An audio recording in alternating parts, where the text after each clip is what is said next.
கோவையில் வெறிநாய் கடித்து அரசு மருத்துவமனையில் சிகிச்சை பெற்று வந்த வடமாநில இளைஞர் கண்ணாடியால் கழுத்தை அறுத்து கொலை செய்து கொண்ட சம்பவம் அதிர்ச்சியை ஏற்படுத்தியுள்ளது. ஒடிசா மாநிலத்தைச் சேர்ந்த ராம்சந்தர் என்பவர் கோவையில் தங்கி பணியாற்றி வந்துள்ளார். இவரை கடந்த சில நாட்களுக்கு முன்பு திருநாய் கடித்ததாக கூறப்படுகிறது. இதனால் திங்கட்கிழமை இவர் உடல்நலம் பாதிக்கப்பட்டு அரசு மருத்துவமனைக்கு சிகிச்சைக்காக வந்தார். தனி வார்டில் அனுமதிக்கப்பட்ட இவருக்கு நோயின் பாதிப்பு அதிகமானதால் அங்கிருந்த நோட்டீஸ் போர்டு கண்ணாடியை உடைத்து தனது கழுத்தை அறுத்து தற்கொலை செய்து கொண்டார்.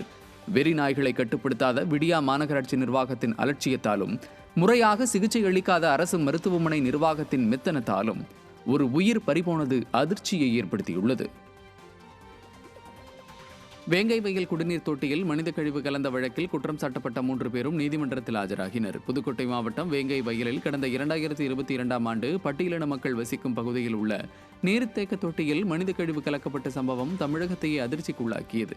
இதுகுறித்த வழக்கில் அதே கிராமத்தைச் சேர்ந்த முரளிராஜா, சுதர்ஷன் மற்றும் முத்துகிருஷ்ணன் ஆகியோர் ஊராட்சித் தலைவரின் கணவரை பழி தீர்க்கும் நோக்கத்துடன் மனித கழிவை குடிநீர் தொட்டியில் கலந்துவிட்டது கண்டறியப்பட்டது.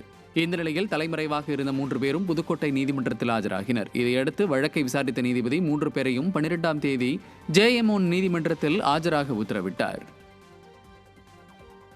சென்னை புதுவண்ணாரப்பேட்டை மார்க்கெட் பகுதியில் பெண் வியாபாரியை கீழே தள்ளிவிட்ட அரசு அதிகாரியை கண்டித்து வியாபாரிகள் போராட்டத்தில் ஈடுபட்டனர்.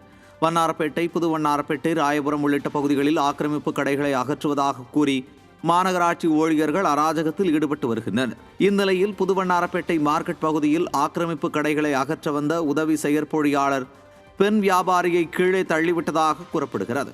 அரசு அதிகாரியின் அராஜக போக்கை கண்டித்து புதுவண்ணாரப்பேட்டை மார்க்கெட் காய்கறி வியாபாரிகள் அனைவரும் போராட்டத்தில் ஈடுபட்டனர்.